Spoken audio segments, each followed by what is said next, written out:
La neige tombait sur Moscou avec cette indifférence glaciale qui caractérise les hivers russes, et dans le hall somptueux de l'hôtel Métropole, où les lustres de cristal jetaient leur feu sur le marbre poli, Marina Volkova se tenait immobile, ses mains gantées serrées autour de l'anse de son sac usé. Elle venait d'arriver de Saint-Pétersbourg ce matin même, après 20 heures de train dans un compartiment bondé, où l'odeur de thé refroidi et de sueur humaine s'était mêlée à ses propres angoisses. À 24 ans, elle portait sur ses épaules le poids d'une famille entière, sa mère malade, son jeune frère encore aux études, et cette dette qui grossissait chaque mois comme une tumeur maligne.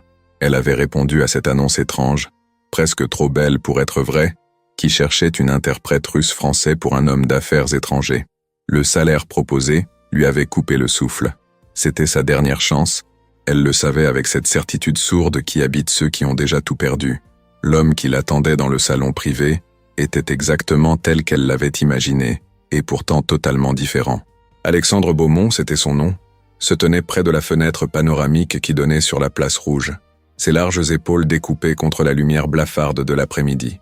Il devait avoir la cinquantaine, peut-être moins, peut-être plus, car son visage portait ces marques du temps qui ne parlent pas d'âge mais d'expérience accumulée, de batailles gagnées et perdues. Ses cheveux grisonnaient aux tempes, impeccablement coiffés, et son costume 3 pièces était taillé dans un tissu dont elle ne pouvait même pas imaginer le prix. Quand il se retourna, ses yeux bleus la scrutèrent avec une intensité qui la fit presque reculer. C'était un regard qui avait l'habitude d'évaluer, de mesurer, de calculer la valeur des choses et des êtres. « Mademoiselle Volkova, je présume », dit-il en français, et sa voix avait cette sonorité grave et mesurée des hommes habitués au commandement. Marina hocha la tête, cherchant ses mots dans cette langue qu'elle avait apprise à l'université mais qu'elle pratiquait si rarement. « Oui, monsieur, je suis venu pour l'entretien. » Elle détestait le tremblement qu'elle percevait dans sa propre voix, cette faiblesse qui trahissait son désespoir. Beaumont esquissa un sourire, mais ce n'était pas un sourire chaleureux. C'était le sourire d'un homme qui sait qu'il détient tous les atouts. « Asseyez-vous », ordonna-t-il plutôt qu'il ne proposa, désignant l'un des fauteuils de cuir qui meublaient la pièce. Elle obéit, posant son sac sur ses genoux comme un bouclier dérisoire. Il prit place en face d'elle, croisa les jambes avec une élégance naturelle, et sortit de sa poche intérieure un étui à cigarette en argent. « Vous fumez » demanda-t-il. Elle secoua la tête. Il alluma sa cigarette, tira une longue bouffée, et l'observa à travers la fumée qui montait en volutes paresseuses. « J'ai besoin de quelqu'un de fiable » commença-t-il, et chaque mot tombait avec le poids d'une pierre dans l'eau calme. « Quelqu'un qui comprenne que la discrétion n'est pas une option mais une obligation absolue. Je suis ici pour des affaires délicates, très délicates. » Marina sentit son cœur battre plus vite. Elle avait entendu des histoires sur ces hommes d'affaires occidentaux qui venaient en Russie pour des transactions louches, pour des arrangements qui ne supportaient pas la lumière du jour. Mais elle avait aussi des factures à payer, une mère dont les médicaments coûtaient une fortune, et la menace de perdre leur appartement si elle ne trouvait pas rapidement de l'argent. « Je comprends », murmura-t-elle, bien qu'elle ne fût pas sûre de comprendre quoi que ce soit. Beaumont l'étudia encore un moment, comme s'il pouvait lire dans ses pensées. Puis il écrasa sa cigarette dans le cendrier de cristal posé sur la table basse entre eux. « Voici ma proposition, » dit-il, et maintenant sa voix se faisait plus douce, presque séductrice. « Je vous engage pour 2 semaines. Vous m'accompagnerez dans mes réunions, vous traduirez mes conversations, vous serez mes yeux et mes oreilles dans cette ville que je ne connais pas. En échange, je vous paierai 10 000 $ américains. » Marina crut avoir mal entendu. 10 000 $. C'était plus d'argent qu'elle n'en avait jamais vu, plus qu'elle ne pourrait gagner en un an, à son poste de professeur d'anglais dans son lycée miteux de banlieue. « 10 000 » répéta-t-elle stupidement, et elle se détesta pour cette faiblesse. Beaumont sourit à nouveau, et cette fois, il y avait quelque chose de prédateur dans son expression. « Oui, mais il y a une condition. » Bien sûr qu'il y avait une condition. Il y en avait toujours une. Marina serra les poings dans son sac, attendant le coup fatal. « Je veux que vous me serviez en russe, » dit-il. Et les mots résonnèrent dans la pièce comme une sentence. Marina fronça les sourcils, désorientée. « Je ne comprends pas. Vous voulez que je traduise en russe? Mais vous venez de me parler en français. » Beaumont se leva, faisant les 100 pas devant la fenêtre, ses mains jointes derrière le dos. « Non, je veux que vous me parliez en russe. Uniquement en russe. Que vous m'enseigniez la langue comme on l'enseigne à un enfant. Je veux m'immerger totalement. Dans 2 semaines, j'ai une réunion cruciale avec des partenaires russes, et je veux pouvoir leur parler dans leur langue.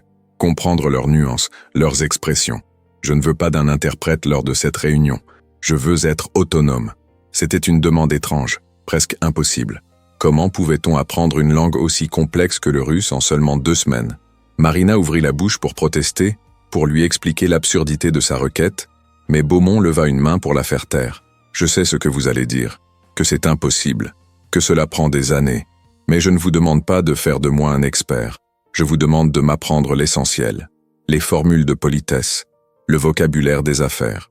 Comment lire les expressions faciales, le langage corporel. Je suis un homme qui apprend vite, mademoiselle Volkova, très vite, et je suis prêt à y consacrer chaque heure de mes journées et de mes nuits si nécessaire. Il se retourna pour la regarder, et dans ses yeux brillait une détermination féroce. Alors, acceptez-vous 10 000 $ pour 2 semaines de votre vie. Elle aurait dû réfléchir. Elle aurait dû poser des questions, exiger des garanties, comprendre dans quoi elle s'engageait réellement. Mais tout ce qu'elle voyait, c'était le visage émacié de sa mère, les factures qui s'empilaient sur la table de la cuisine, le regard inquiet de son frère qui risquait de devoir abandonner ses études. « J'accepte », dit-elle, et ces 2 mots scellèrent son destin d'une manière qu'elle ne pouvait pas encore imaginer. Beaumont hocha la tête, satisfait, et s'approcha pour lui tendre la main. Quand leurs paumes se touchèrent, Marina sentit une décharge électrique remonter le long de son bras. Sa main était chaude, ferme, et il la tint un instant de trop, ses yeux plongés dans les siens. « Bien », dit-il en relâchant enfin sa main. « Nous commençons immédiatement. J'ai fait préparer une chambre pour vous à cet étage. Vous prendrez vos repas avec moi. Nous travaillerons de 7 heures du matin jusqu'à minuit, avec des pauses seulement quand cela sera nécessaire. » Marina sentit sa tête tourner. Elle n'avait même pas eu le temps de défaire ses bagages, de téléphoner à sa mère pour la rassurer, mais elle ne protesta pas. Pour 10 000 $, elle était prête à vendre son âme au diable lui-même. Beaumont sonna la réception, et une femme en uniforme apparut presque instantanément.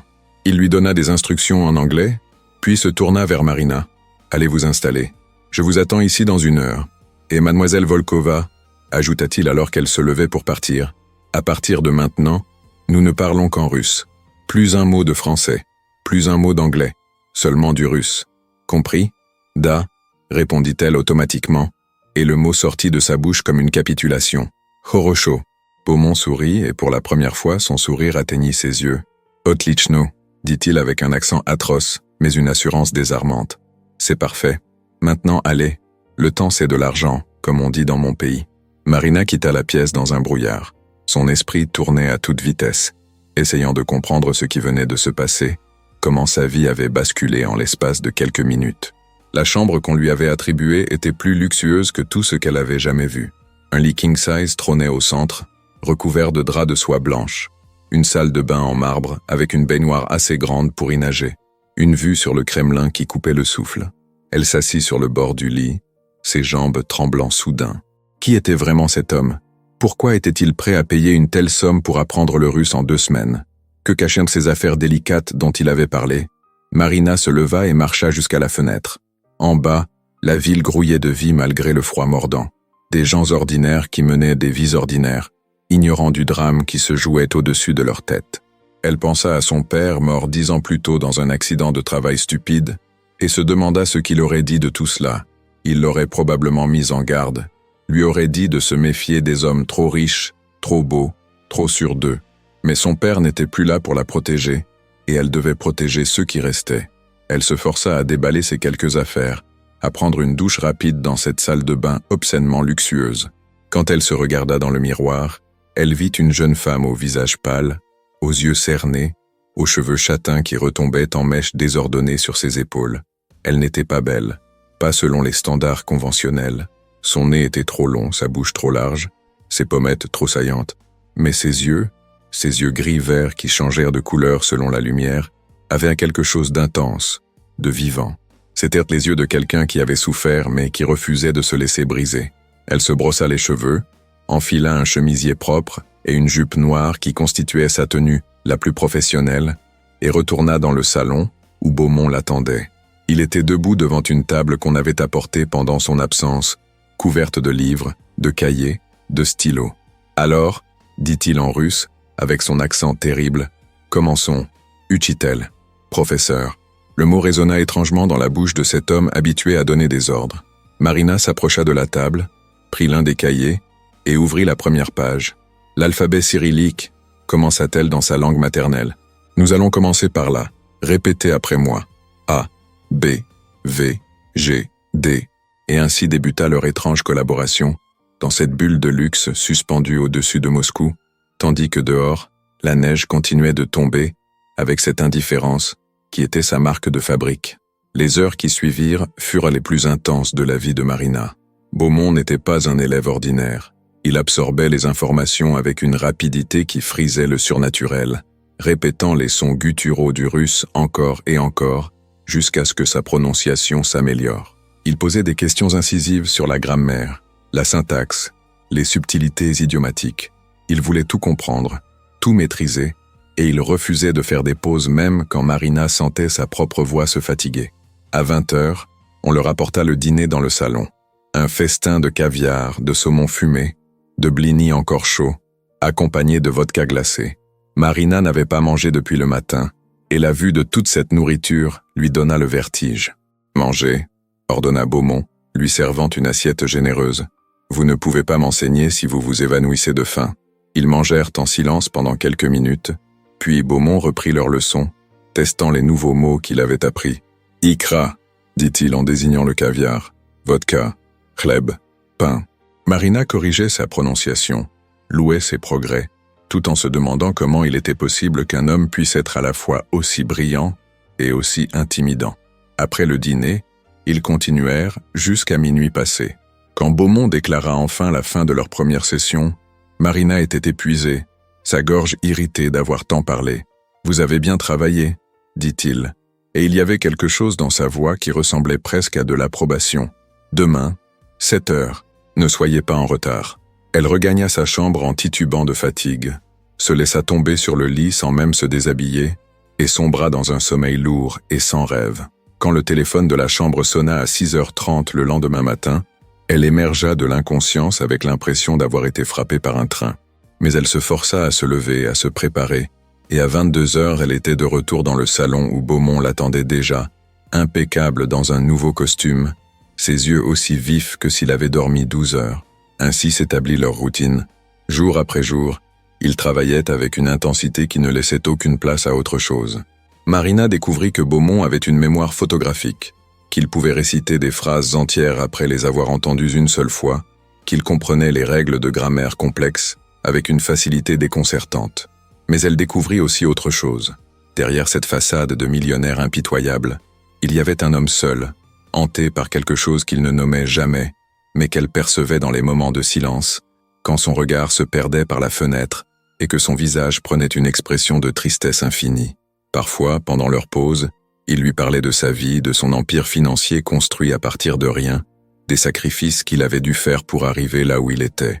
Il avait été marié autrefois, raconta-t-il un soir, mais sa femme l'avait quitté, incapable de supporter son obsession du travail, son incapacité à être présent émotionnellement. Il n'avait pas d'enfants, pas de famille proche, juste des associés, des employés, des gens qui dépendaient de lui mais qui ne le connaissaient pas vraiment. Marina l'écoutait, et malgré elle, elle commençait à ressentir quelque chose qui ressemblait dangereusement à de l'empathie. C'était un homme qui avait tout et rien à la fois, un homme prisonnier de sa propre réussite. Elle se surprit à partager ses propres histoires, à lui parler de son père décédé, de sa mère malade, de ses rêves abandonnés d'étudier la littérature française à Paris. Il l'écoutait avec une attention qu'elle n'avait jamais reçue d'aucun homme, ses yeux fixés sur elle, comme si elle était la personne la plus importante du monde. Et quelque chose commença à changer entre eux, quelque chose de subtil mais d'indéniable. L'air dans la pièce devenait plus épais quand ils étaient moins proches. Leurs mains se frôlèrent parfois par accident quand ils se penchaient sur les mêmes livres. Le 5e jour, quelque chose se brisa. Marina était en train de lui enseigner les conjugaisons des verbes de mouvement, ces constructions complexes qui distinguaient le fait d'aller à pied de celui d'aller en véhicule, d'aller dans une direction précise ou d'aller de manière aléatoire. Beaumont avait du mal, pour la première fois depuis le début de leur session, et la frustration se lisait sur son visage. Il répéta la même phrase encore et encore, sa prononciation parfaite, mais le choix du verbe toujours erroné. Marina le corrigeait patiemment, Mais après la 10e tentative, il jeta son stylo sur la table avec une violence qui la fit sursauter. « C'est impossible », dit-il en français, brisant pour la première fois leur accord de ne parler qu'en russe. « Cette langue est impossible. Comment peut-on avoir 14 verbes différents juste pour dire qu'on va quelque part ?» Marina resta silencieuse un moment, le regardant fixement. Elle avait appris à reconnaître les signes avant-coureurs de ses accès de colère, ces moments où la pression qu'il s'imposait devenait trop forte. Mais cette fois, il y avait quelque chose de différent dans son expression, quelque chose qui ressemblait à du désespoir. « Parce que chaque mouvement a son importance », répondit-elle doucement en russe, refusant de céder à son retour au français. « Parce que la langue russe ne se contente pas de décrire les actions, elle décrit les intentions, les nuances, les émotions qui se cachent derrière. Quand vous dites « iti », vous parlez d'une marche déterminée, d'un but précis. Quand vous dites « hodit », vous évoquez quelque chose de plus aléatoire, de plus contemplatif. Ce n'est pas impossible, monsieur Beaumont. C'est simplement humain. Il la regarda longuement, et dans ses yeux passa quelque chose qu'elle ne put identifier.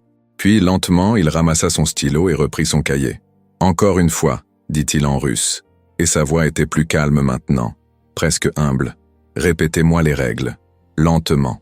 Marina recommença, et cette fois, il écouta différemment, non plus avec l'impatience d'un homme habitué à tout conquérir rapidement, mais avec l'humilité de quelqu'un qui accepte enfin de se perdre pour mieux se retrouver.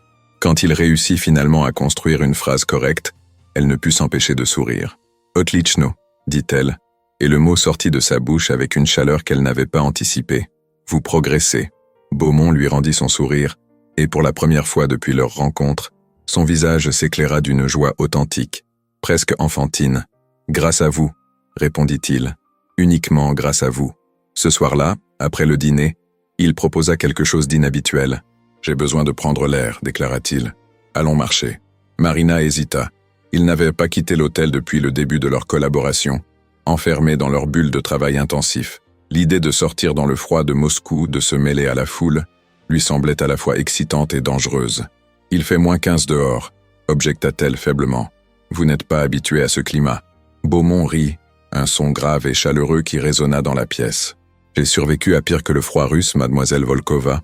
Venez, montrez-moi votre ville. » Ils s'emmitouflèrent dans leurs manteaux, lui dans un long pardessus en cachemire noir, elle dans son vieux manteau de laine qui avait connu des jours meilleurs, et sortirent dans la nuit glaciale. Moscou brillait de 1000 feux sous le ciel noir. Les illuminations de la place rouge jetaient leurs reflets dorés sur la neige fraîchement tombée. Les touristes se pressaient autour de la cathédrale Saint-Basile, prenant des photos avec leur téléphone, leur voix formant une cacophonie de langues différentes.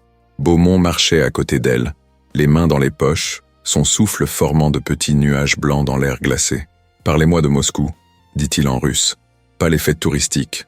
Parlez-moi de votre Moscou, celle que vous connaissez. » Marina réfléchit un moment, cherchant les mots justes. « Ce n'est pas vraiment ma Moscou, » commença-t-elle. « Je viens de Saint-Pétersbourg, vous vous souvenez? Pour moi, Moscou a toujours été la grande rivale, la ville trop bruyante, trop agressive, trop sûre d'elle. Saint-Pétersbourg est la ville des poètes et des rêveurs. Moscou est la ville des marchands et des conquérants. Et pourtant vous êtes venu ici ?» remarqua Beaumont. « Pour moi », ajouta-t-il après une pause, et le sous-entendu dans sa voix fit battre le cœur de Marina plus vite. « Pour votre argent », corrigea-t-elle, refusant de se laisser emporter par cette atmosphère dangereusement intime qui s'installait entre eux. « Soyons honnêtes, monsieur Beaumont, je ne suis pas ici par choix romantique. Je suis ici parce que j'ai besoin de ces 10 000 $ pour sauver ma famille. » Il s'arrêta de marcher et se tourna vers elle.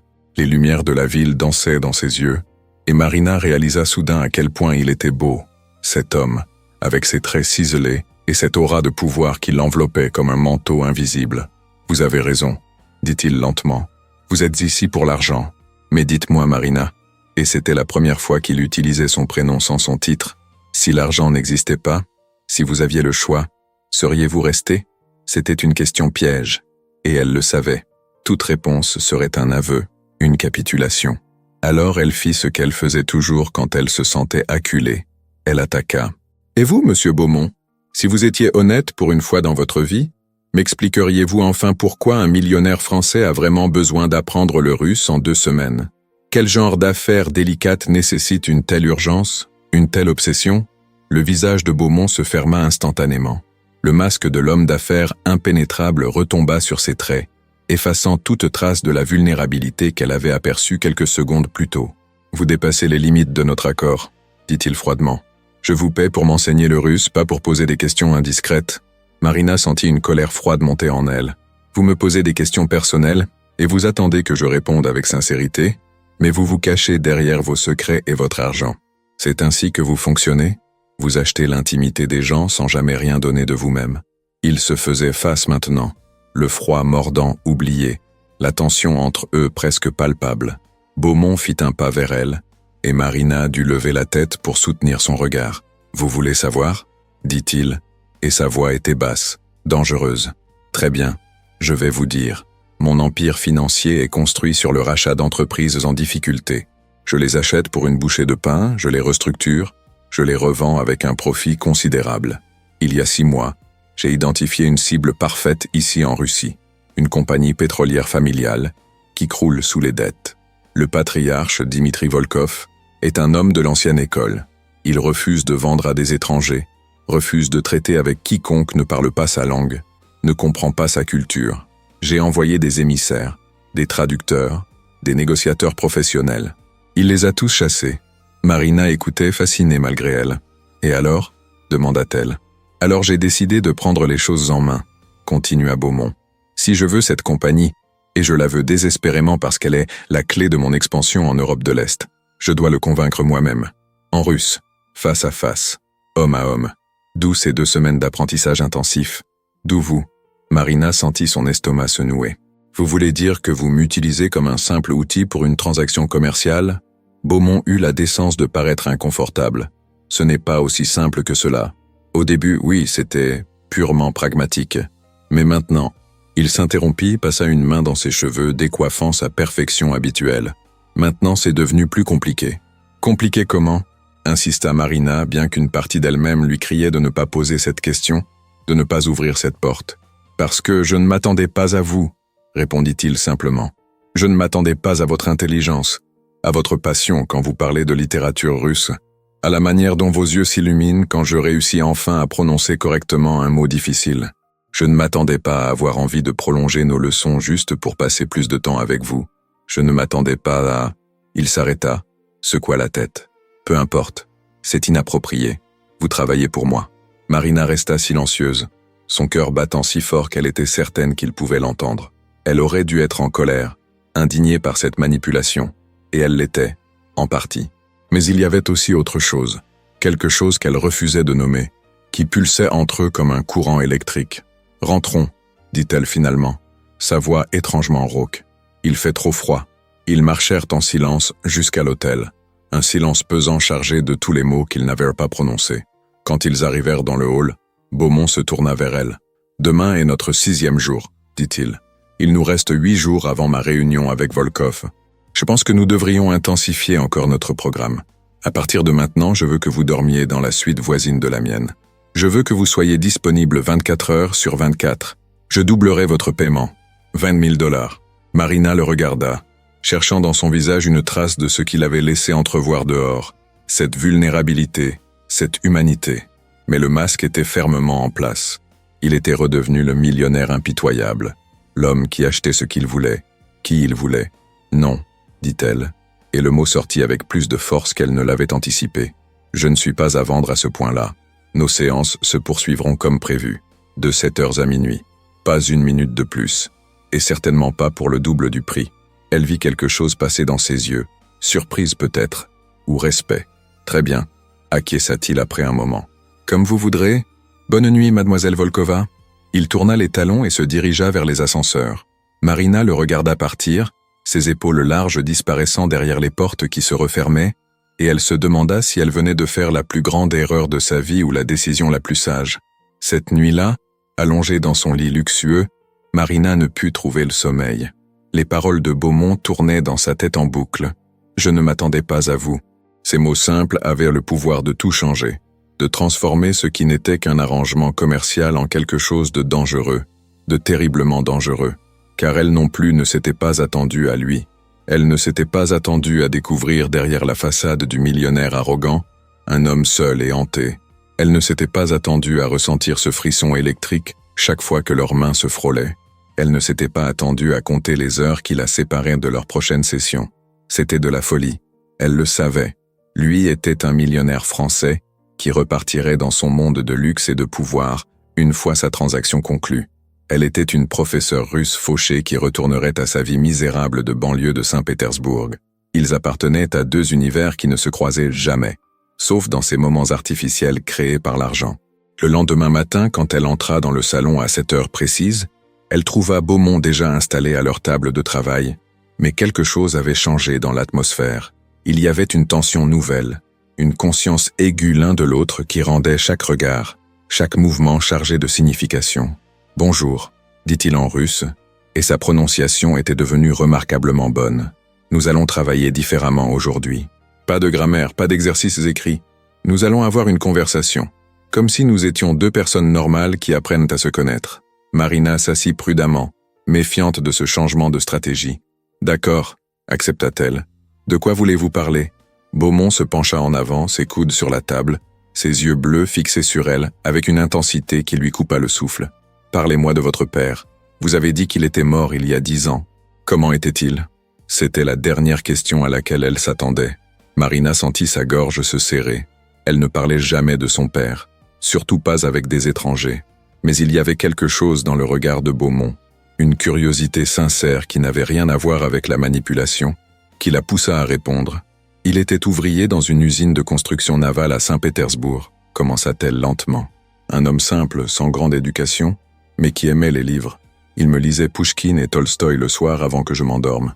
Il disait que l'éducation était la seule chose que personne ne pourrait jamais nous voler. C'est pour cela qu'il a travaillé si dur pour que je puisse aller à l'université. Elle marqua une pause, luttant contre les larmes qui menacèrent de monter. Il est mort dans un accident. Une poutre mal fixée qui s'est effondrée. Mort sur le coup. Il n'a même pas souffert, ont dit les médecins. Comme si cela changeait quelque chose. Beaumont resta silencieux un long moment, puis il dit doucement. Mon père aussi est mort quand j'étais jeune. Pas dans un accident. Il s'est suicidé. Marina releva brusquement la tête, choquée par cet aveu. Il était un homme d'affaires qui avait tout perdu, continua Beaumont, son regard maintenant fixé sur un point invisible au-delà de la fenêtre. La faillite, l'humiliation publique, les créanciers qui harcelaient notre famille jour et nuit. Un soir, il est monté dans son bureau, a fermé la porte à clé et s'est tiré une balle dans la tête. J'avais 15 ans. Ma mère a trouvé le corps. Elle n'a jamais été la même après cela. Il se tourna vers Marina et dans ses yeux brillaient des larmes qu'il refusait de laisser couler. C'est pour cela que je travaille comme un forcené. C'est pour cela que je ne peux pas échouer. Parce que l'échec dans ma famille signifie la mort. Marina tendit la main sans réfléchir et prit la sienne sur la table. Leurs doigts s'entrelacèrent naturellement, et elle sentit la chaleur de sa paume contre la sienne. « Je suis désolée », murmura-t-elle. « Moi aussi », répondit-il. « Pour votre père, pour tout ce que vous avez dû endurer. » Ils restèrent ainsi pendant ce qui sembla être une éternité, leurs mains jointes, leurs défenses abaissées, juste deux êtres humains partageant leur douleur. Puis Beaumont se leva brusquement, rompant le contact, et se mit à marcher de long en large dans la pièce. « Voilà pourquoi cette transaction avec Volkov est si importante », expliqua-t-il, parlant vite maintenant, comme s'il avait besoin d'évacuer tout ce qui était enfermé en lui. « Ce n'est pas juste une question d'argent, c'est une question de légitimité. Si je réussis à conclure cet accord, je prouve au monde, à ma mère, au fantôme de mon père que je ne suis pas lui, que je peux réussir là où il a échoué. Mais à quel prix ? Demanda Marina doucement. Vous travaillez sans arrêt. Vous n'avez pas d'amis, pas de famille, pas de vie en dehors de vos affaires. Est-ce vraiment vivre, monsieur Beaumont ? Ou est-ce juste une autre forme de mort ? Il s'arrêta net et la regarda comme si elle l'avait giflé. Que suggérez-vous ? Que je devienne médiocre ? Que j'accepte une vie ordinaire, banale ? Marina se leva à son tour et s'approcha de lui. Je suggère que vous trouviez un équilibre.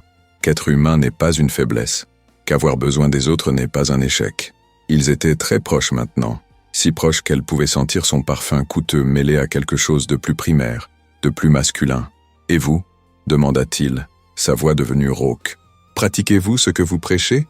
Avez-vous trouvé cet équilibre ? Ou êtes-vous comme moi enfermé dans votre cage de responsabilité et de peur ? Marina ouvrit la bouche pour répondre, mais aucun son ne sortit. Parce qu'il avait raison, bien sûr. Elle aussi était prisonnière, pas de l'ambition, mais de l'obligation. Elle sacrifiait sa propre vie pour sauver celle des autres, s'oubliant complètement dans le processus. « Nous sommes tous les deux des prisonniers », murmura-t-elle finalement, de différentes manières, mais des prisonniers quand même. Beaumont leva la main, et avec une douceur qui contrastait avec toute l'intensité du moment, caressa sa joue. « Alors peut-être, dit-il lentement, que nous pourrions nous libérer ensemble. » Marina sentit son cœur s'emballer. Elle savait qu'elle devrait s'éloigner, maintenir la distance professionnelle, qui était leur seule protection.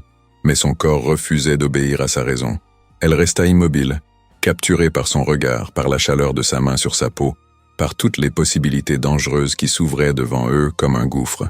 Puis le téléphone sonna, brisant le moment comme un vase de cristal qui se fracasse au sol. Beaumont s'éloigna brusquement, la main retombant le long de son corps, et décrocha avec une impatience mal contenue. Il parla en anglais, sa voix redevenue celle de l'homme d'affaires froid et efficace. Marina ne comprenait pas tout, mais elle saisit assez pour comprendre qu'il s'agissait de la réunion avec Volkov, de complications, de changements de dernière minute. Quand il raccrocha, son visage était fermé, toute trace de vulnérabilité effacée comme si elle n'avait jamais existé. La réunion a été avancée, annonça-t-il sèchement en russe. Au lieu de dans 8 jours, elle aura lieu dans 4 jours. 4 jours, Marina. Il utilisa à nouveau son prénom, mais cette fois le mot sonnait différemment, chargé d'urgence et de panique à peine contenue. 4 jours, répéta-t-elle, sentant son propre estomac se nouer. Mais c'est impossible. Vous avez fait d'énormes progrès, c'est vrai, mais 4 jours ce n'est pas suffisant pour... Beaumont l'interrompit d'un geste brusque. Il faudra que ce soit suffisant. Je n'ai pas le choix. Volkov part pour un voyage d'affaires en Chine qui durera 3 mois. Si je ne le convainc pas maintenant, je perds cette opportunité. Et je ne peux pas me permettre de perdre. Il se mit à faire les 100 pas, ses mains jointes derrière le dos, son cerveau travaillant visiblement à toute vitesse pour trouver une solution.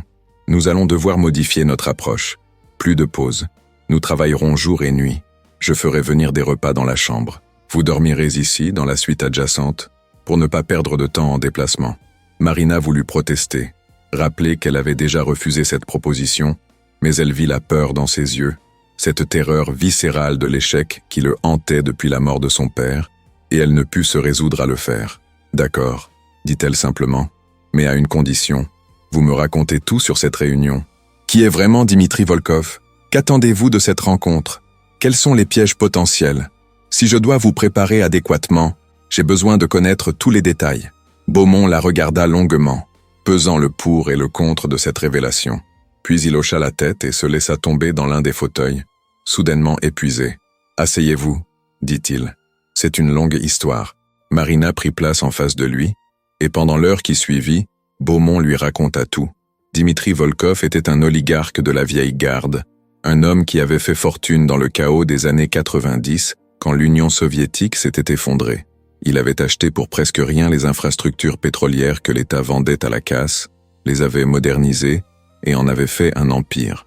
Mais Volkov était malade maintenant, un cancer qui le rongeait de l'intérieur, et il cherchait un successeur. Ses fils étaient des incompétents, plus intéressés par les voitures de luxe et les mannequins que par la gestion d'une entreprise. Volkov savait que s'il leur laissait l'entreprise, il la détruirait en moins de 5 ans. Il cherchait donc quelqu'un de l'extérieur, quelqu'un d'assez fort pour tenir tête à ses fils, assez intelligent pour naviguer dans les eaux troubles de l'économie russe, assez respectueux pour honorer son héritage. « Et vous pensez être cet homme ?» dit Marina. « Je sais que je le suis », corrigea Beaumont. « Mais Volkov ne me connaît pas, il ne me fait pas confiance. Pourquoi le ferait-il? Je suis un étranger, un Français qui ne comprend rien à la culture russe, qui ne parle pas sa langue. Pour lui, je ne suis qu'un vautour capitaliste venu dépecer la carcasse de son entreprise. » Marina comprenait maintenant l'urgence, le désespoir qui sous-tendait tout cet apprentissage intensif. Ce n'était pas juste une transaction commerciale, c'était une question d'identité, de reconnaissance, de rédemption. « Volkov est un homme à l'ancienne, » continua Beaumont. « Il croit aux traditions, aux rituels. Il ne conclura jamais un accord dans une salle de conférence stérile entourée d'avocats. Non, il m'a invité dans sa datcha, sa maison de campagne près de Moscou. Nous passerons une journée ensemble. Nous mangerons, nous boirons de la vodka, nous parlerons. Et à la fin de cette journée, il décidera si je suis digne ou non de son héritage. Tout repose sur cette rencontre, sur ma capacité à le convaincre que je le respecte, que je comprends la valeur de ce qu'il a construit, que je ne suis pas juste un autre requin de la finance internationale. » Marina sentit le poids de la responsabilité peser sur ses épaules. Elle n'était plus simplement une professeure de langue. Elle était devenue l'architecte d'un destin, la personne qui détenait entre ses mains la réussite ou l'échec de cet homme qui lui avait révélé son âme. « Alors nous travaillerons », dit-elle avec une détermination nouvelle dans la voix. « Nous travaillerons comme nous n'avons jamais travaillé. Et dans 4 jours, vous serez prêts. » Beaumont la regarda avec quelque chose qui ressemblait à de la gratitude, mais aussi à autre chose, quelque chose de plus profond et de plus troublant. « Pourquoi faites-vous cela ?» demanda-t-il doucement. « Pourquoi m'aidez-vous avec une telle passion ? Ce n'est plus juste une question d'argent, n'est-ce pas ?»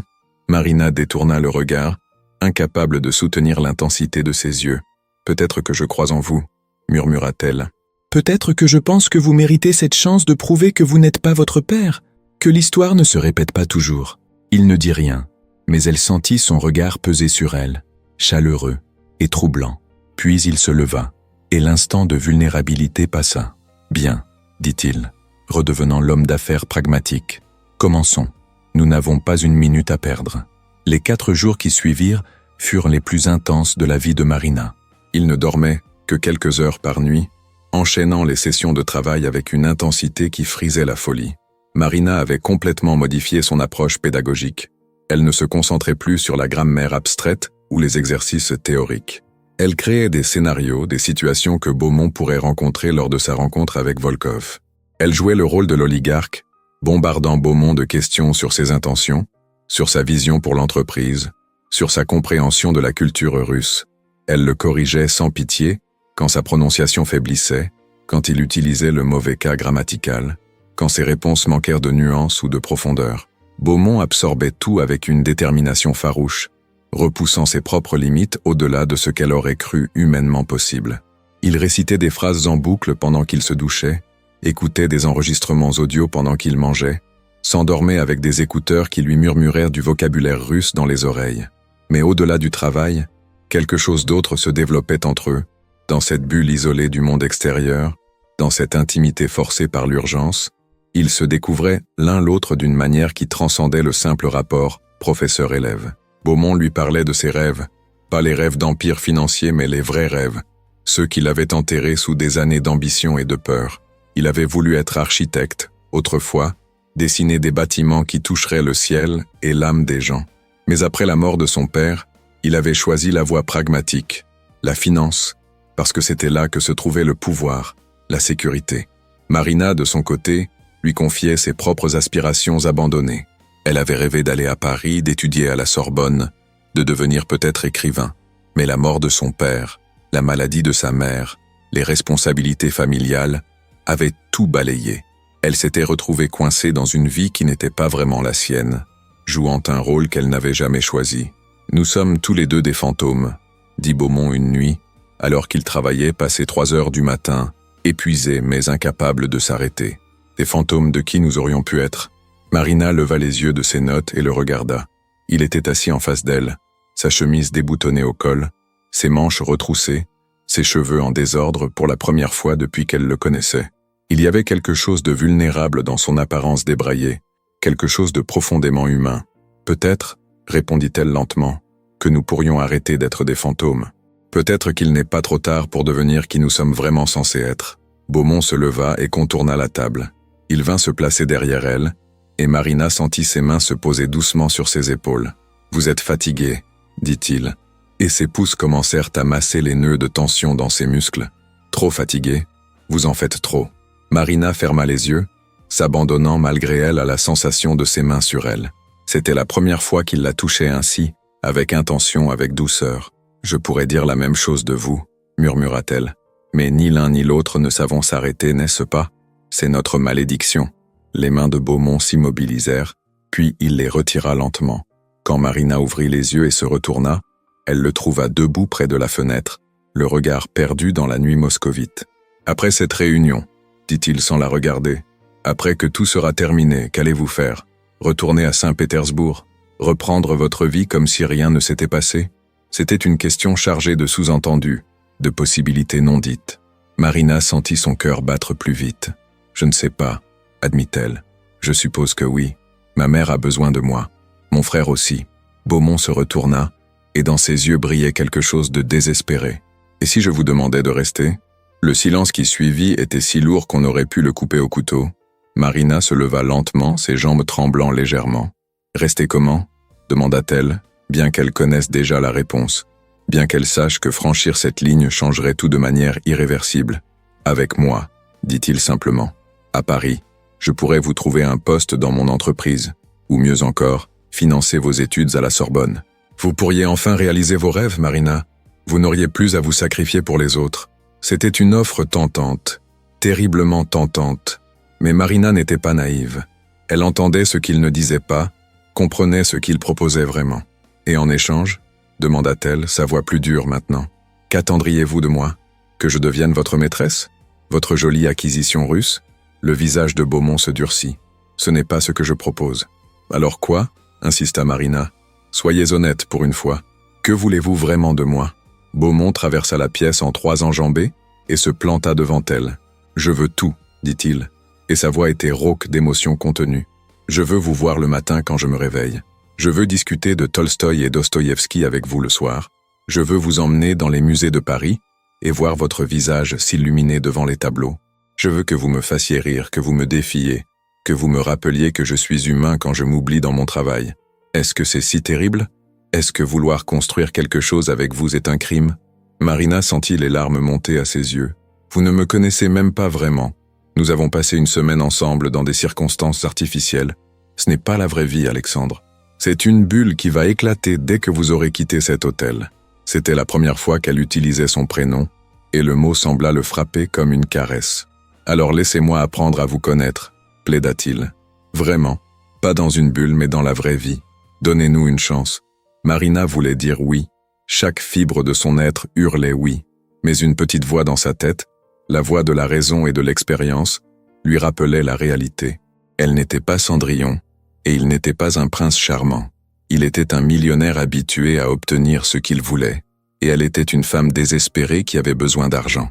Leur relation était fondée sur un déséquilibre de pouvoir si fondamental qu'il ne pourrait jamais vraiment disparaître. « Je ne peux pas », dit-elle finalement, et les mots lui déchirèrent la gorge. « Je ne peux pas devenir une autre de vos acquisitions, aussi dorée soit la cage. » Elle vit la douleur passer sur son visage, puis la colère, puis finalement une acceptation résignée. « Très bien, » dit-il froidement. « Je comprends. Continuons le travail. C'est tout ce qui compte, après tout. » Le reste de la nuit se passa dans un silence tendu, chacun évitant soigneusement de regarder l'autre. Quand l'aube se leva sur Moscou, peignant le ciel de rose et d'or pâle, il n'avait toujours pas prononcé un mot qui ne soit pas directement lié à l'apprentissage du russe. Marina sentait son cœur se briser lentement, mais elle refusait de céder. Elle avait pris la bonne décision. Elle le savait. Elle devait le croire. Le 2e jour avant la réunion, Beaumont reçut un appel qui le fit pâlir. Quand il raccrocha, son visage était celui d'un homme qui vient de recevoir un coup terrible. « Volkov veut que j'amène quelqu'un à la datcha », annonça-t-il. « Une femme. Il dit que cela lui permettra de mieux me juger. De voir comment je me comporte en société, comment je traite les femmes. C'est apparemment un de ses tests. » Il regarda Marina avec une intensité qui la fit frissonner. « Viendrez-vous avec moi, en tant que compagne ?» Marina ouvrit la bouche pour refuser, mais quelque chose l'arrêta. C'était une opportunité de voir Beaumont dans son élément, de comprendre enfin qui il était vraiment, loin de leur bulle protégée. Et peut-être, une petite voix traîtresse murmurait dans sa tête, peut-être qu'elle se trompait sur lui, sur eux, sur tout. « D'accord, » dit-elle, « mais je joue un rôle, c'est tout. Après la réunion, je retourne à Saint-Pétersbourg comme prévu. » Beaumont hocha la tête, mais dans ses yeux brillait quelque chose qui ressemblait dangereusement à de l'espoir. « Comme vous voudrez. » Les 24 heures qui suivirent furent consacrées à préparer non seulement le russe de Beaumont, mais aussi leur couverture. Ils élaborèrent une histoire. Ils s'étaient rencontrés lors d'une conférence internationale, avaient été attirés l'un vers l'autre, entretenaient une relation depuis 6 mois. Marina devait jouer le rôle de la petite amie cultivée, intelligente mais discrète, le genre de femme qui soutiendrait un homme comme Beaumont sans jamais l'éclipser. C'était un rôle qu'elle détestait, mais qu'elle acceptait pour lui, pour cette cause qui était devenue la sienne malgré elle. Le jour de la réunion arriva trop vite. Un chauffeur vint les chercher à l'hôtel à 6 heures du matin. La datcha de Volkov se trouvait à 2 heures de route de Moscou, dans une forêt de bouleaux blancs qui ressemblait à un tableau de conte de fées. La maison elle-même était une bâtisse imposante en bois sculpté, traditionnelle mais luxueuse, avec de la fumée qui montait de plusieurs cheminées dans l'air glacial du matin. Dans la voiture, Beaumont était tendu, récitant mentalement les phrases qu'ils avaient préparées, vérifiant encore et encore sa prononciation. Marina, assise à côté de lui, portait une robe sobre mais élégante qu'il lui avait fait acheter la veille, et elle se sentait comme une imposteur. Quand leurs mains se touchèrent sur le siège, il ne la retira pas, et elle non plus. Ils restèrent ainsi, liés par cette connexion silencieuse, jusqu'à ce que la voiture s'arrête devant les grandes portes de bois de la datcha. « Êtes-vous prêt ?» demanda Marina en russe. Beaumont se tourna vers elle et dans ses yeux brillait une détermination farouche. « Avec vous à mes côtés, je suis prêt à tout. » Les portes s'ouvrirent, et un homme apparut, massif comme un ours, vêtu d'un costume traditionnel russe qui semblait sortir d'un autre siècle. C'était Dimitri Volkov, et même affaibli par la maladie, il dégageait une présence qui faisait paraître Beaumont presque frêle en comparaison. Son visage était buriné par les années, marqué de rides profondes qui racontaient une vie de batailles gagnées et perdues. Ses yeux d'un gris acier évaluaient Beaumont avec la précision d'un chirurgien évaluant un patient. « Monsieur Beaumont », dit-il en russe, et sa voix était comme du gravier roulant dans un tonneau. « Bienvenue dans ma maison. » Beaumont descendit de la voiture et s'inclina légèrement. Un geste de respect calculé qui n'était ni trop servile ni trop arrogant. « Dimitri Ivanovitch », répondit-il en russe, utilisant le patronyme traditionnel que Marina lui avait fait répéter 100 fois. « C'est un honneur d'être reçu chez vous. Merci pour votre hospitalité. » Volkov haussa un sourcil, visiblement surpris d'entendre un Français parler sa langue. « Votre russe est meilleur que ce que mes conseillers m'avaient dit, » remarqua-t-il. « Quelqu'un vous a bien enseigné. » Son regard se tourna vers Marina qui descendait à son tour de la voiture. « Et voici votre compagne, je présume. » Marina s'avança, la tête haute malgré les battements affolés de son cœur. « Marina Alexandrovna Volkova » se présenta-t-elle, utilisant elle aussi la forme patronymique. « Enchantée de faire votre connaissance. » Volkov la scruta longuement, et Marina eut l'impression désagréable d'être passée au rayon X. « Volkova » répéta-t-il pensivement. « Un nom russe. D'où venez-vous » Cette question n'était pas dans le scénario qu'ils avaient préparé. Marina sentit la panique monter, mais se força à garder son calme. « De Saint-Pétersbourg » répondit-elle. « Mon père travaillait dans la construction navale. » Volkov hocha la tête, semblant satisfait. « Une vraie Russe alors, pas une de ces poupées occidentales qui ne connaissent rien à nos traditions.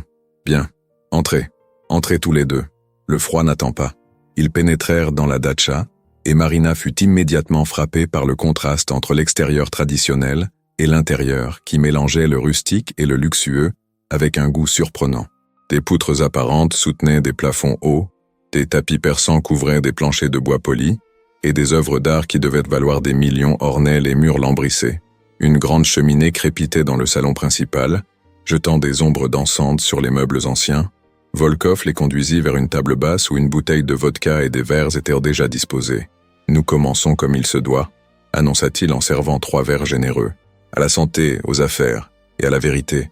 Parce que c'est la vérité qui nous intéresse aujourd'hui, n'est-ce pas, monsieur Beaumont ?» Il tendit un verre à chacun puis leva le sien. « Zapravdu », dit-il. « À la vérité ?» Beaumont leva son verre et répéta le toast, puis ils burent d'un trait comme le voulait la tradition. Marina fit de même, sentant l'alcool brûler sa gorge et se répandre dans sa poitrine comme du feu liquide. Volkov les invita à s'asseoir et prit place dans un fauteuil imposant qui ressemblait à un trône. « Alors » commença-t-il, ses yeux fixés sur Beaumont. « Racontez-moi, pourquoi un Français richissime veut-il acheter mon entreprise? Vous pourriez investir dans 1000 autres choses plus profitables, plus simples. Pourquoi le pétrole russe? Pourquoi ma compagnie ?» C'était le moment crucial, celui pour lequel il s'était préparé sans relâche.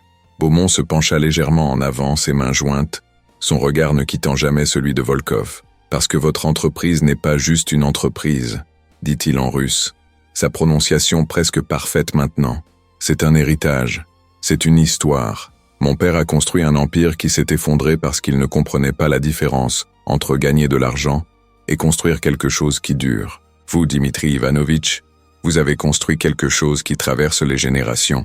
Je ne veux pas acheter votre entreprise pour la dépecer et en tirer profit. Je veux la protéger, la faire grandir, honorer ce que vous avez créé. » Volkov resta silencieux un long moment, son visage impénétrable, puis il versa 3 nouveaux verres de vodka. « De belles paroles, » dit-il finalement. « Mais j'ai entendu de belles paroles toute ma vie. Les mots sont faciles, les actions sont difficiles. Il but son verre et les défia du regard de faire de même. Beaumont s'exécuta sans hésiter et Marina l'imita, bien qu'elle sentît déjà les effets de l'alcool sur son estomac vide. « Vous avez raison », acquiesça Beaumont. « Les mots sont faciles. C'est pourquoi je ne vous demande pas de me croire sur parole. Testez-moi. Posez-moi toutes les questions que vous voulez. Examinez mes comptes, mes entreprises, mes méthodes. Parlez aux gens qui ont travaillé pour moi. Vous découvrirez que je tiens toujours mes promesses. » Volkov se leva soudainement, faisant sursauter Marina. « Très bien, » dit-il. « Mais d'abord, nous mangeons. On ne peut pas faire confiance à un homme avec qui on n'a pas partagé le pain et le sel. » Ils passèrent dans une salle à manger où une table était dressée avec une abondance qui coupait le souffle. Du caviar, du saumon fumé, du hareng mariné, des pirochkis encore fumants, du pain noir tranché épais, des salades complexes aux couches multiples de légumes et de mayonnaise. Et au centre de la table, un plat fumant de bœuf stroganoff qui embaumait toute la pièce. Volkov s'assit en bout de table et leur désigna les places de chaque côté de lui. « Ma femme est morte il y a 5 ans », expliqua-t-il en commençant à servir. « Le cancer aussi, comme moi. Depuis, je mange seul la plupart du temps. Mes fils viennent rarement. Ils préfèrent leur restaurant chic de Moscou où ils peuvent être vus par les bonnes personnes. » Il y avait de l'amertume dans sa voix, une déception profonde qui touchait Marina au cœur. Elle comprit soudain pourquoi cet homme cherchait un successeur en dehors de sa famille. Ce n'était pas juste une question de compétence. C'était une question de trahison, d'espoir déçu, d'un héritage qui serait gaspillé par ceux-là même qui auraient dû le chérir. « Parlez-moi de vos enfants à vous », dit soudain Volkov à Beaumont. « En avez-vous » Beaumont secoua la tête. « Non, j'ai été marié autrefois, mais nous n'avons pas eu d'enfants. Mon travail passait toujours en premier. C'est une de mes grandes erreurs. » Volkov hocha la tête comme s'il comprenait quelque chose de fondamental. « Au moins vous admettez vos erreurs. Mes fils ne reconnaîtraient jamais les leurs. » Il se tourna vers Marina. « Et vous, jeune femme? Voulez-vous des enfants ?» La question prit Marina au dépourvu. « Je n'ai jamais vraiment eu le temps d'y penser, » admit-elle. « J'ai passé ma vie à prendre soin des autres. Ma mère, mon frère. » Volkov la regarda avec quelque chose qui ressemblait à de la compassion. « Vous êtes comme ma femme était, » dit-il doucement, toujours à se sacrifier pour les autres. Elle aussi venait d'une famille modeste. Elle aussi avait dû abandonner ses rêves. Mais savez-vous ce qu'elle m'a dit avant de mourir ? Marina secoua la tête, incapable de parler. Elle m'a dit qu'elle regrettait, pas de m'avoir épousée, pas d'avoir eu nos fils, mais de ne jamais avoir fait quelque chose juste pour elle, de ne jamais avoir été égoïste ne serait-ce qu'une fois. Le silence qui suivit était chargé d'émotions. Marina sentit les larmes lui monter aux yeux et les repoussa farouchement. Beaumont, à côté d'elle, posa discrètement sa main sur la sienne sous la table, un geste de réconfort qui la réchauffa plus que toute la vodka du monde. Volkov se resservit un verre et le leva. « À ceux qui se sacrifient, dit-il, et à ceux qui ont le courage de vivre. » Ils burent à nouveau et l'atmosphère se détendit légèrement. Volkov commença à poser des questions plus techniques sur les plans de Beaumont pour l'entreprise, sur ses stratégies de croissance, sur sa vision du marché pétrolier dans les 10 prochaines années. Beaumont répondait avec assurance, en russe, mélangeant expertise technique et respect pour les traditions de l'entreprise. Marina l'observait avec une fierté qu'elle ne pouvait cacher. Il était magnifique ainsi, dans son élément, brillant de cette intelligence et de cette passion qu'elle avait appris à connaître. C'était l'homme dont elle était tombée amoureuse, même si elle refusait encore de se l'avouer complètement. Après le repas, Volkov les emmena faire le tour de la propriété. La neige craquait sous leurs pieds, alors qu'ils marchaient entre les bouleaux blancs, leur souffle formant des nuages dans l'air glacé. Volkov leur montrait les différents bâtiments, la banya traditionnelle où il prenait ses bains de vapeur, l'écurie où il gardait ses chevaux, le petit lac gelé où il pêchait en été. Tout ceci, dit-il en embrassant d'un geste large le paysage enneigé, je l'ai construit de mes mains, pas littéralement bien sûr, mais chaque arbre planté, chaque pierre posée, je les ai supervisés personnellement. C'est mon paradis, mon refuge, et bientôt, très bientôt, je devrais le quitter. Il se tourna vers Beaumont, et Marina vit dans ses yeux la conscience aiguë de sa propre mortalité. La question n'est pas de savoir si vous êtes assez intelligent pour diriger mon entreprise, monsieur Beaumont.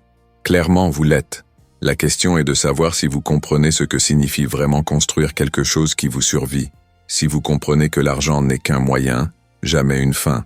Beaumont s'arrêta et se tourna pour faire face à Volkov. « Mon père s'est suicidé quand j'avais 15 ans, dit-il, et Marina sentit son cœur se serrer en l'entendant partager ce secret douloureux avec cet étranger. Il avait tout perdu, son entreprise, sa réputation, sa dignité. Il a pensé que sans ces choses, il n'était rien. J'ai passé ma vie à prouver qu'il avait tort, à construire un empire qui ne pourrait pas s'effondrer. Mais récemment, il jeta un regard à Marina. J'ai compris quelque chose. L'empire ne signifie rien si on n'a personne avec qui le partager. Si on meurt seul, entouré de richesses mais vide à l'intérieur. Votre entreprise, Dimitri Ivanovitch, représente pour moi une chance de faire les choses différemment, de construire quelque chose qui a du sens au-delà du profit. Volkov étudia Beaumont longuement, puis un sourire lent se dessina sur son visage buriné. « Vous apprenez vite », dit-il. « Peut-être qu'il y a de l'espoir pour vous après tout. » Ils retournèrent à la datcha alors que le soleil commençait à décliner, peignant le ciel de roses et d'oranges. Dans le salon, Volkov versa encore de la vodka, et Marina commençait à se demander si elle tiendrait jusqu'à la fin de la journée. L'alcool lui montait à la tête, rendant tout légèrement flou, adoucissant les angles du monde. « Maintenant, » dit Volkov en s'installant dans son fauteuil, « posez-moi vos questions à vous. Vous devez avoir des inquiétudes, des doutes. Parlez franchement. » Beaumont prit une profonde inspiration. « Vos fils, » commença-t-il prudemment. « Comment réagiront-ils si vous me vendez l'entreprise? Je ne veux pas déclencher une guerre familiale. » Volkov rit, mais c'était un rire amer. « Mes fils se foutent de l'entreprise. Tout ce qui les intéresse, c'est l'argent qu'elle génère. Tant qu'ils continueront à recevoir leurs dividendes, ils seront contents. J'ai déjà préparé un accord qui leur garantit une rente confortable pour le reste de leur vie. Croyez-moi, ils signeront sans même lire les documents.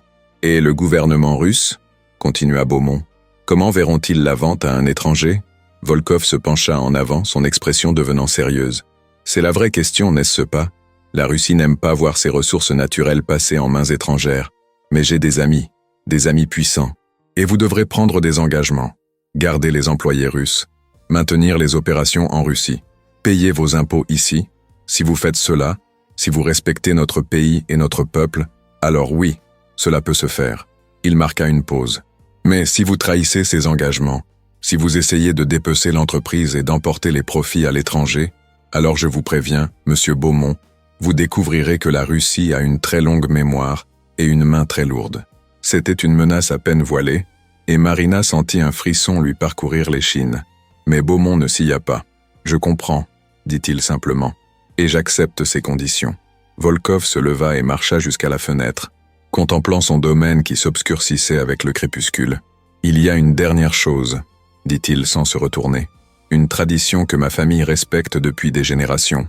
Quand nous concluons un accord important, nous le scellons non pas avec des signatures sur des papiers, mais avec un serment devant témoins, devant Dieu si vous êtes croyant, devant l'honneur si vous ne l'êtes pas. » Il se retourna, et son regard était intense. « Êtes-vous prêt à jurer devant cette jeune femme qui vous accompagne, devant moi et devant votre propre conscience, que vous tiendrez vos promesses, que vous traiterez mon héritage comme le vôtre, que vous ne trahirez jamais la confiance que je place en vous ?»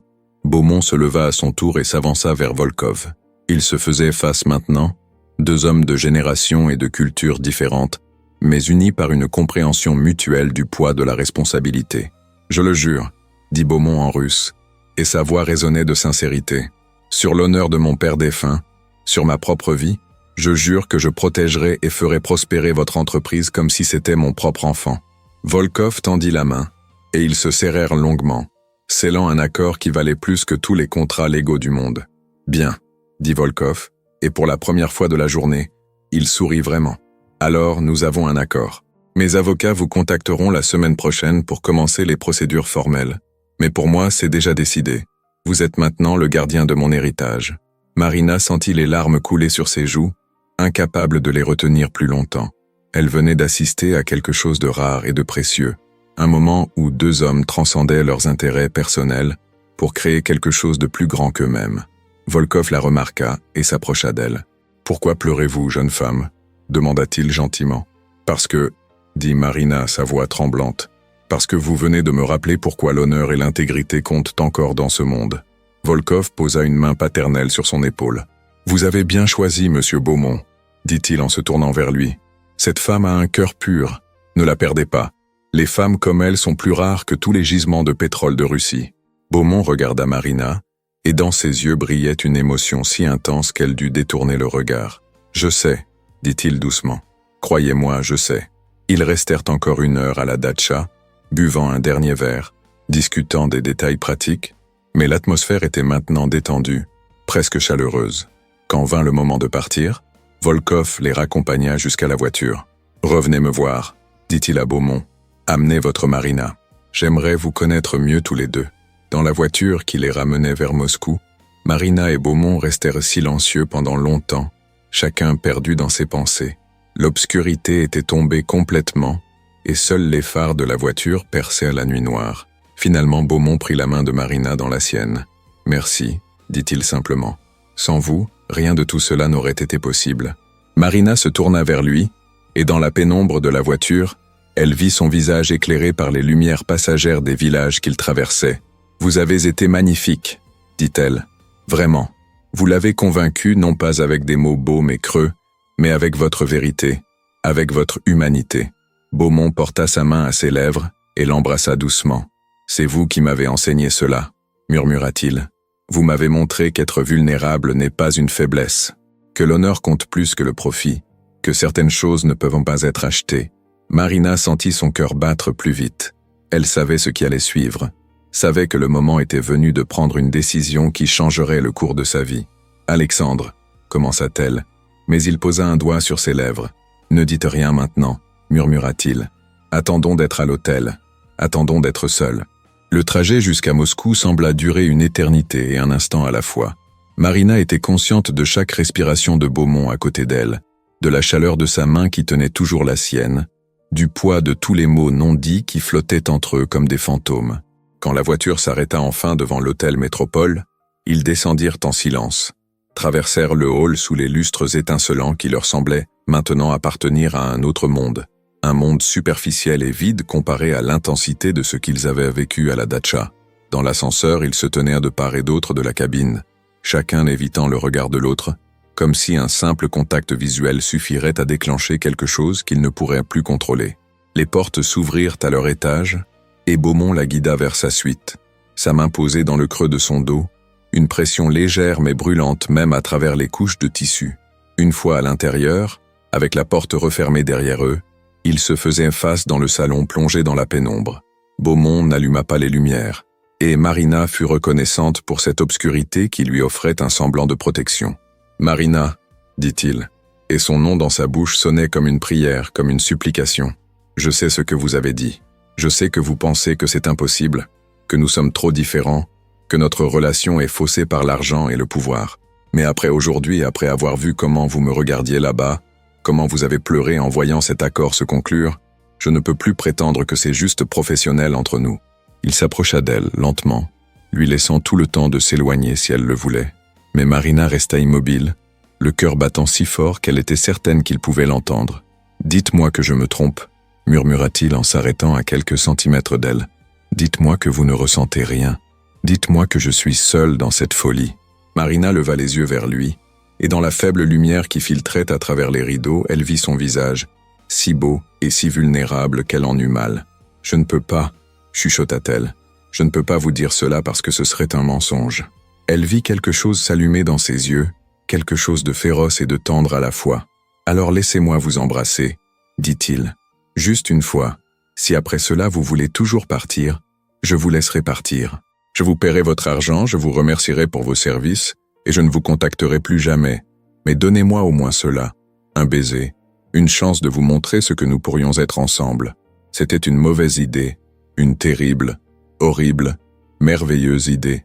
Marina le savait avec chaque parcelle de raison qui lui restait, mais son cœur, son corps, son âme hurlaient autre chose. « D'accord », souffla-t-elle.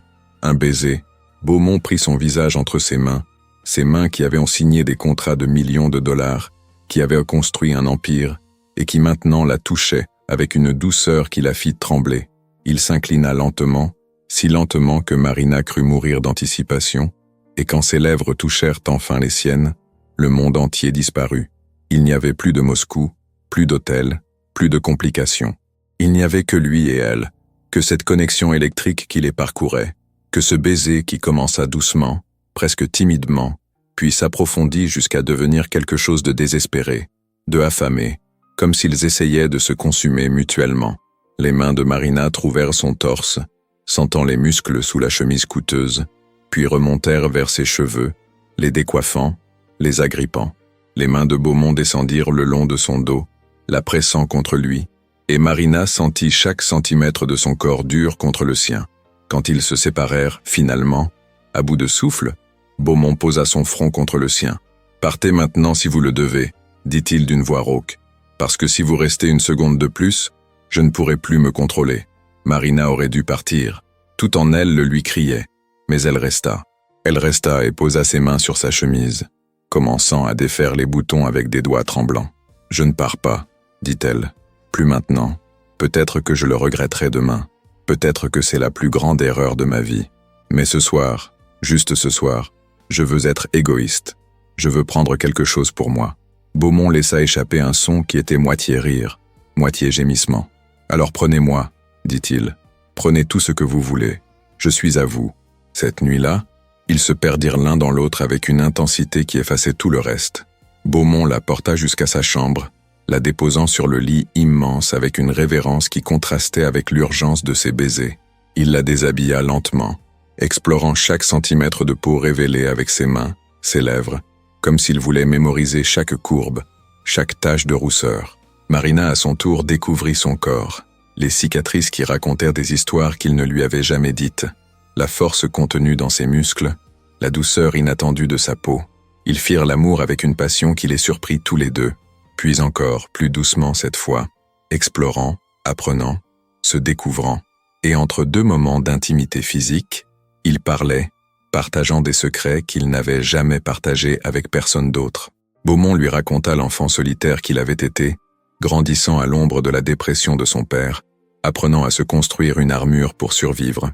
Marina lui confia ses propres peurs, son sentiment d'être toujours en train de jouer un rôle, de ne jamais être assez bonne, assez intelligente, assez belle pour mériter l'amour. « Vous êtes tout ce que j'ai toujours cherché sans savoir que je le cherchais », murmura Beaumont contre ses cheveux, alors qu'ils étaient allongés dans les draps emmêlés, les premières lueurs de l'aube commençant à filtrer à travers les rideaux. « Vous êtes ma conscience, mon encre, ma maison. » Marina sentit les larmes couler silencieusement sur ses joues. « Ne dites pas ces choses, » chuchota-t-elle. « Ne me faites pas de promesses que vous ne pourrez pas tenir. » Beaumont se redressa sur un coude et la regarda, essuyant ses larmes avec son pouce. « Qui dit que je ne peux pas les tenir ?»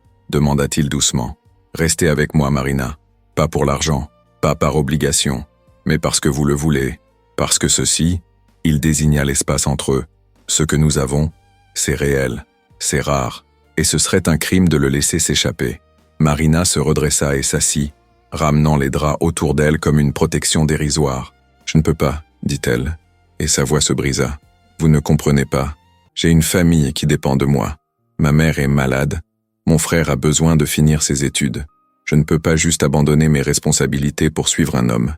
Même vous. » Beaumont s'assit à son tour et elle vit la frustration passer sur son visage. « Alors emmenez-les, dit-il. Ta mère, ton frère, amenez-les à Paris. Je paierai les meilleurs médecins pour ta mère. Ton frère pourra étudier dans les meilleures universités. Je peux résoudre ces problèmes, Marina. L'argent peut résoudre ces problèmes. Mais c'est exactement le problème, » explosa Marina, sa propre frustration se transformant en colère. « Vous pensez que l'argent peut tout résoudre. Vous pensez que vous pouvez simplement acheter ma vie, ma famille, mes problèmes. Mais ce n'est pas aussi simple. Ma mère a ses amis à Saint-Pétersbourg, sa vie, ses racines. Mon frère a sa petite amie, ses rêves. Je ne peux pas juste les déraciner parce que j'ai rencontré un homme riche qui me fait de belles promesses. » Beaumont descendit du lit et commença à faire les 100 pas, nu, magnifique et furieux. « Ce ne sont pas de belles promesses vides, dit-il. Je vous aime, Marina. Je sais que c'est fou, que nous nous connaissons depuis seulement 2 semaines, mais je vous aime. Et je pense... Non, je sais que vous m'aimez aussi. Alors pourquoi vous battez-vous contre cela? Pourquoi refusez-vous le bonheur ?» Marina se leva à son tour, enfilant rapidement la chemise de Beaumont qui traînait sur une chaise. « Parce que j'ai peur, » cria-t-elle. « D'accord, j'ai peur. J'ai peur que vous vous lassiez de moi dans 6 mois. J'ai peur que je devienne juste une autre de vos acquisitions, un jouet exotique que vous sortirez lors des dîners pour impressionner vos associés.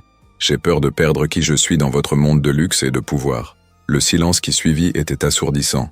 Beaumont s'arrêta de marcher et la regarda, vraiment la regarda, et Marina vit son visage passer par une succession d'émotions, colère, douleur, compréhension. « Je ne peux pas vous promettre que cela fonctionnera. dit-il finalement, sa voix plus calme maintenant. Je ne peux pas vous garantir que nous ne nous battrons jamais, que je ne ferai jamais d'erreur, que vous ne regretterez jamais votre choix. Mais je peux vous promettre ceci, je ne me lasserai jamais de vous. Jamais. Vous n'êtes pas une acquisition pour moi. Vous êtes la seule personne qui m'a vu vraiment, qui m'a défié, qui m'a fait vouloir être meilleur. Et je passerai chaque jour du reste de ma vie à vous prouver que vous avez eu raison de me faire confiance. Il s'approcha d'elle, lentement, prudemment. Quant à perdre qui vous êtes, je ne vous laisserai jamais faire cela. Vous poursuivrez vos études. Vous écrirez si c'est ce que vous voulez. Vous vivrez votre vie, pas la mienne. Je veux être votre partenaire, Marina, pas votre propriétaire. Marina sentit ses défenses s'effondrer une par une. Elle voulait croire. Mon Dieu, comme elle voulait croire. Et si je dis oui, commença-t-elle lentement, qu'est-ce que cela signifie exactement? Vous voulez que je déménage à Paris immédiatement? Que j'abandonne tout? Beaumont secoua la tête. Non, nous prenons notre temps. Vous retournez à Saint-Pétersbourg, vous parlez à votre famille, vous réfléchissez. Je retourne à Paris, je conclus la transaction avec Volkov, je mets mes affaires en ordre. Nous nous voyons quand nous le pouvons. Nous apprenons à nous connaître vraiment dans le monde réel, pas dans cette bulle artificielle. Et dans 6 mois, 1 an, quand nous serons tous les deux sûrs, nous prendrons une décision permanente. C'était raisonnable. C'était sensé. C'était exactement ce dont Marina avait besoin d'entendre. D'accord, dit-elle, et le mot sortit comme un soupir de soulagement. D'accord, nous essayons, mais lentement, prudemment. Un sourire immense illumina le visage de Beaumont. Il la souleva du sol et la fit tourner, son rire résonnant dans la chambre. Vous ne le regretterez pas, promit-il. Je vous le jure. Les 3 jours suivants passèrent dans un brouillard de bonheur et de préparatifs. Beaumont avait des réunions avec les avocats de Volkov, commençant les procédures formelles de transfert de l'entreprise. Marina, elle, avait téléphoné à sa mère, lui annonçant qu'elle avait gagné plus d'argent qu'elle n'aurait pu l'imaginer, mais omettant soigneusement de mentionner Beaumont et tout ce qui s'était passé entre eux. Le temps n'était pas encore venu. Elle avait besoin de réfléchir, de comprendre ses propres sentiments avant de les exposer au jugement de sa famille. Le matin du départ de Marina, Beaumont insista pour l'accompagner à la gare. Il se tenait sur le quai, entouré par la foule des voyageurs pressés, le train pour Saint-Pétersbourg crachant de la vapeur comme un dragon impatient. « Je viendrai vous voir dans 1 mois, » promit Beaumont, tenant ses mains dans les siennes. « Et vous m'appellerez tous les jours. » Marina rit à travers ses larmes. « Vous allez être occupé à gérer votre nouvelle entreprise.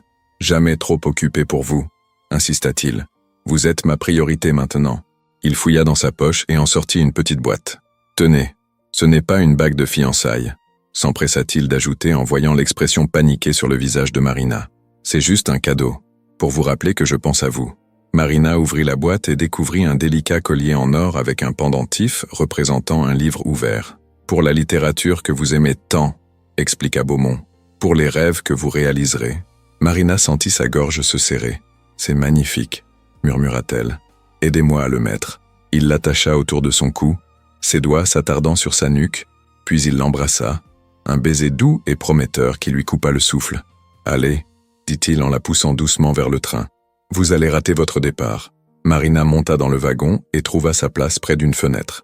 Quand le train commença à bouger, elle vit Beaumont debout sur le quai, sa main levée en signe d'adieu, et elle pressa sa propre main contre la vitre froide, le regardant rapetisser, jusqu'à n'être plus qu'un point dans la distance. Le voyage de retour à Saint-Pétersbourg lui donna le temps de réfléchir. Elle touchait le collier autour de son cou, symbole tangible de ce qui s'était passé, preuve que ce n'était pas un rêve, mais le doute continuait à la ronger. Comment pourrait-elle faire fonctionner une relation avec un homme qui vivait dans un monde si différent du sien? Comment pourrait-elle naviguer entre 2 cultures, 2 pays, 2 réalités? Quand elle arriva enfin à l'appartement familial, petite et sombre comparée au luxe de l'hôtel Métropole, sa mère l'attendait. Elle était assise dans son fauteuil habituel près de la fenêtre, enveloppée dans une couverture malgré la chaleur du radiateur. Son visage s'éclaira quand Marina entra. « Ma fille, » dit-elle en tendant les bras, « tu m'as tellement manqué. » Marina se précipita dans ses bras, respirant l'odeur familière de sa mère, ce mélange de médicaments et d'eau de Cologne bon marché qui signifiait maison et sécurité. « Tu m'as manqué aussi, maman, » murmura-t-elle. Elle passa les heures suivantes à raconter une version expurgée de son séjour à Moscou, parlant de son travail comme professeur de russe, mais omettant tout ce qui concernait Beaumont personnellement. Elle donna à sa mère l'argent qu'elle avait gagné, Les 10 000 $ qui sembleraient incroyablement généreux pour 2 semaines de travail. Sa mère compta les billets avec des mains tremblantes, des larmes coulant sur ses joues. « Avec cela, nous pouvons payer toutes nos dettes, » dit-elle. « Nous pouvons acheter mes médicaments pour toute l'année. Ton frère peut continuer ses études. Marina, ma chérie, tu nous as sauvés. » Marina sentit une boule se former dans sa gorge. Elle avait accompli ce qu'elle était venue faire. Sa famille était en sécurité. Alors pourquoi se sentait-elle si vide? Cette nuit-là, allongée dans son lit étroit, qui lui semblait maintenant minuscule, après le lit king size de l'hôtel, Marina reçut un message sur son téléphone. C'était Beaumont. « Vous êtes bien arrivé? Je pense à vous. Je compte les jours jusqu'à ce que je puisse vous revoir. » Elle sourit dans l'obscurité et tapa sa réponse. « Je suis arrivé. Vous me manquez déjà. » C'était la vérité. Il lui manquait avec une intensité physique qui la surprenait. Elle qui avait toujours été si indépendante, si sûre d'elle, se retrouvait maintenant incomplète sans lui. Les semaines qui suivirent établirent un nouveau rythme. Ils se parlaient tous les jours, parfois pendant des heures, parfois juste pour quelques minutes quand Beaumont était entre 2 réunions.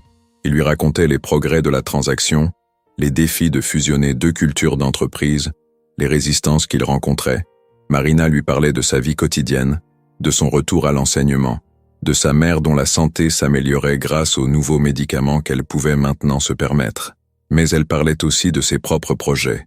Elle avait commencé à écrire, en secret d'abord, puis de plus en plus ouvertement.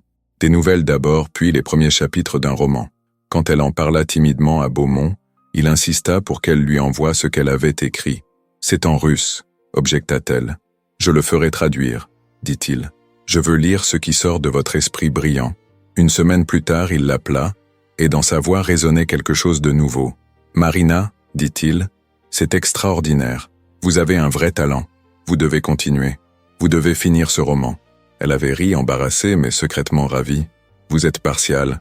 Je suis honnête, » avait-il corrigé. « Et j'ai montré vos textes à un éditeur que je connais à Paris. Il veut vous rencontrer. » C'était ainsi que les choses commencèrent à changer vraiment. Beaumont ne lui offrait pas simplement de l'argent ou une vie facile. Il lui offrait une chance de réaliser ses rêves, mais de la bonne manière, en gagnant sa place par son talent et non par association. Un mois après son retour à Saint-Pétersbourg, comme promis, Beaumont vint la voir. Il arriva en milieu d'après-midi, portant un manteau sombre et des lunettes de soleil, essayant de passer inaperçu. Marina le rencontra dans un café près de la Neva, et quand elle le vit entrer, son cœur fit un bond dans sa poitrine. Il était encore plus beau que dans ses souvenirs. Ils se jetèrent dans les bras l'un de l'autre comme des adolescents, s'embrassant sans se soucier des regards des autres clients. « Vous m'avez tellement manqué », murmura-t-il contre ses cheveux. « Les appels téléphoniques ne sont pas suffisants. J'ai besoin de vous voir, de vous toucher, de vous sentir. » Marina le présenta à sa mère le soir même, et elle fut surprise de voir comme Beaumont se comportait naturellement dans leur petit appartement, ne montrant aucun signe de condescendance ou de malaise. Il parla avec sa mère en russe, son accent encore imparfait mais compréhensible, et Marina vit sa mère s'adoucir progressivement, charmée par sa politesse et sa sincérité évidente. « Il est bien, ce Français », dit sa mère plus tard quand ils furent seuls. « Il te regarde comme ton père me regardait, comme si tu étais la seule femme au monde. » Marina sentit les larmes lui monter aux yeux. « Tu penses que j'ai raison de lui faire confiance ?» Sa mère prit son visage entre ses mains usées par le travail et la maladie. « Je pense que tu as passé ta vie à prendre soin de moi, de ton frère, de tout le monde sauf de toi-même. Il est temps que tu prennes soin de ton propre bonheur. Et si cet homme t'apporte du bonheur, alors oui, tu as raison de lui faire confiance. » C'était la bénédiction dont Marina avait besoin sans savoir qu'elle en avait besoin. Cette nuit-là, dans un petit hôtel du centre-ville, elle se donna complètement à Beaumont, non plus avec le désespoir de leur première nuit, mais avec la certitude paisible de quelqu'un qui avait pris sa décision. 6 mois plus tard, Marina déménagea à Paris, non pas immédiatement dans l'appartement de Beaumont, mais dans son propre petit studio du quartier latin qu'il l'avait aidé à trouver. Elle était inscrite à la Sorbonne, réalisant enfin son rêve d'étudier la littérature française, et elle continuait à écrire son roman. Sa mère et son frère restèrent à Saint-Pétersbourg, mais avec un compte bancaire bien approvisionné qui assurait leur confort. Marina leur rendait visite tous les 2 mois, et Beaumont l'accompagnait souvent, apprenant progressivement à parler russe de plus en plus couramment. La transaction avec Volkov avait été finalisée avec succès, et Beaumont avait tenu toutes ses promesses. L'entreprise prospérait sous sa direction, Les employés russes étaient respectés et bien traités, et même les fils de Volkov devaient admettre, quoique à contre-cœur, que le Français avait fait du bon travail. 1 an après leur première rencontre, par une soirée d'été à Paris, Beaumont emmena Marina dîner dans un petit restaurant sur les bords de la Seine. C'était un endroit simple, pas du tout le genre d'établissement étoilé qu'il fréquentait habituellement pour ses dîners d'affaires. « Pourquoi ici ?» demanda Marina en souriant. « Parce que c'est le premier restaurant où je suis allé quand je suis arrivé à Paris à 18 ans, expliqua Beaumont. J'étais pauvre alors, travaillant 2 emplois pour payer mes études. Je venais ici 1 fois par mois quand je pouvais me le permettre, et je regardais les couples amoureux en me demandant si je trouverais un jour quelqu'un avec qui partager ma vie. » Il prit sa main sur la table. Je ne savais pas alors que je devrais attendre 30 ans et aller jusqu'en Russie pour la trouver. Marina sentit son cœur se gonfler d'amour pour cet homme qui avait appris à être vulnérable, qui avait appris que l'amour valait plus que tous les empires financiers. « Je t'aime », dit-elle simplement. Ces mots ne sont pas suffisants, mais ce sont les seuls que j'ai. Beaumont sortit une petite boîte de sa poche, et cette fois, Marina sut ce qu'elle contenait avant même qu'il ne l'ouvre. Cette fois, dit-il en ouvrant la boîte pour révéler une bague simple mais élégante, c'est une bague de fiançailles. Épouse-moi, Marina, pas parce que je suis riche, pas par obligation, mais parce que nous nous aimons, parce que nous nous rendons meilleurs l'un l'autre. Marina regarda la bague, puis l'homme qui la lui offrait, et elle pensa au chemin qu'ils avaient parcouru depuis ce jour froid dans le hall de l'hôtel Métropole. Elle pensa à la jeune femme désespérée qu'elle était alors, prête à se vendre pour sauver sa famille. Elle pensa à l'homme arrogant qui avait proposé 10 000 $ pour qu'elle le serve en russe, et elle pensa à qui ils étaient devenus, ensemble. « Oui », dit-elle, et le mot était un serment, une promesse, un nouveau départ. « Oui, je t'épouse. » Beaumont glissa la bague à son doigt, et autour d'eux, les autres clients du restaurant applaudirent spontanément, touchés par cette scène romantique. Mais Marina et Beaumont ne les voyaient pas.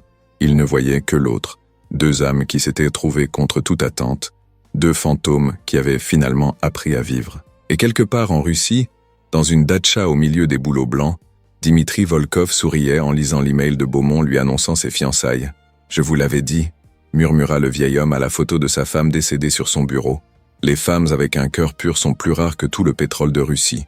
Et ce garçon a eu la sagesse de ne pas laisser échapper la sienne. »